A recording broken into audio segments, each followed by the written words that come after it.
সুবহানাহু ওয়া তাআলা আল্লাহ এবং যদি সত্য কথা শুনতে চান যে আজকের এই সুষ্ঠুভাবে তেল দেওয়াটা টোটালটাই আজকের অবদান হচ্ছে যারা এখানে আজকে ভলেন্টিয়ারি করতেছে তাদের। আমি তাদের প্রতি কৃতজ্ঞতা আমরা আশা করি যে আগামী দিনে আসলে আমাদের দেশে কি তেল সংকট আসলে আছে? আমার জানা মতো তেল সংকট নাই। হ্যাঁ, হয়তো আপনারা বলতে পারেন ভাই তেল সংকট নাই, তাহলে কেন এরকম লাইনটা হচ্ছে যার 200 টাকার তেল হয়তো সপ্তাহে লাগে, সে এখন এসে টাঙ্কি লোড চাচ্ছে। যে মাসে হয়তো একদিন গাড়ি বের করে তারও এখন হচ্ছে টাঙ্কি ভর্তি তেল লাগতেছে।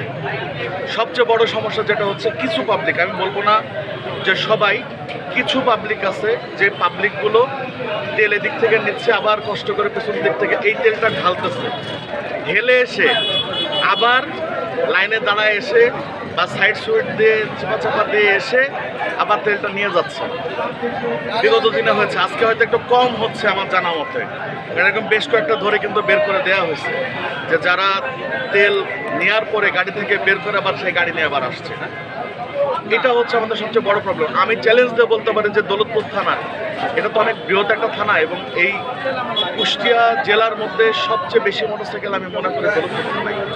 আর অত্র কোনো থানাতে এত মোটরসাইকেল নাই, এটা গ্যারেন্টি দিয়ে বলতে পারি। কারণ আমার এই এলাকায় যার বাড়িতে 3 বেলা খাবার হয় না, তার বাড়িতে কিছু না থাকলে তোমাকে একটা মোটরসাইকেল আছে, এটা বাস্তবতা। তো আপনি প্রত্যেকটা বাড়িতে যদি আপনি চেক করেন, বিশ্বাস করেন মিনিমাম 2 থেকে 4 লিটার 5 লিটার তেল পাবেন, এটা পাবেন, এটা কিন্তু সত্য।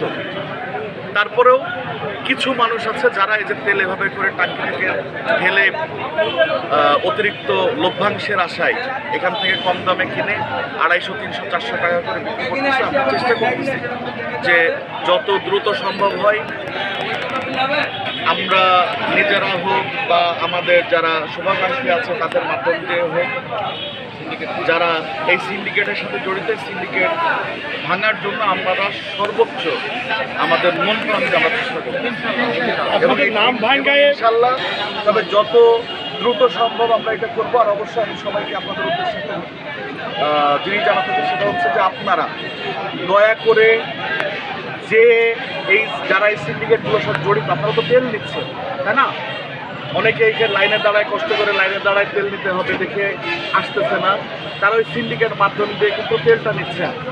আপনারা দয়া করে আমাকে যদি ইনফরমেশন দেন যে ভাই অমুক সিন্ডিকেটের মাধ্যমে যে তেল বিক্রি করতেছে, সে দলের আমার দলের যত বড় নেতাই হোক না কেন, আমরা দেখুন আমরা প্রশাসনের কাছে তাকে হস্তান্তর করব।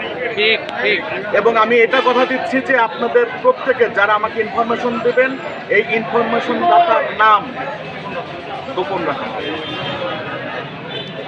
পরিবারের নাম করে তেল নেওয়ার কোনো সুযোগ নেই। আপনারা হয়তো খেয়াল করছেন যে আমি টোকেন ছাড়া এখন পর্যন্ত কাউকে ঢুকতে দিই নাই।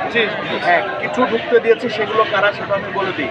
সেটা হলো কিছু মহিলা, আমরা তো মানুষ তাই না, আমরা তো সবার সাথে সামাজিক জীব, যেহেতু আমরা সবাইকে নিয়ে বসবাস করি। একটা মহিলার জন্য, মহিলার কি পক্ষে সম্ভব এত বড় লাইন ফেলে দিয়ে আসা? এটা যদি আপনারা মনে করেন আমার অপরাধ, হ্যাঁ ভাই আমি অপরাধ, আমি আপনাদের কাছে ক্ষমা প্রার্থী।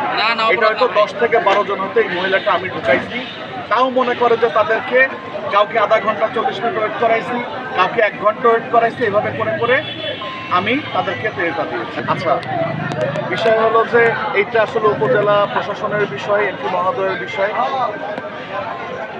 তবে আমি আপনাদের উদ্দেশ্যে একটা জিনিস বলতে চাই, সেটা হলো যে আপনারা যেটা বলতেছেন ইউনিয়ন ওয়েজ দিলে, আজকে মনে করেন আপনার ইউনিয়ন দেওয়া হচ্ছে, আমার গাড়িতে হয়তো তেল নাই, আমার পরিবারের খুব সমস্যা, আমাকে এমন একটা ইমার্জেন্সি কাজে যেতেই হবে, আমার গাড়িতে তেল নাই, তখন আপনি কি করবেন?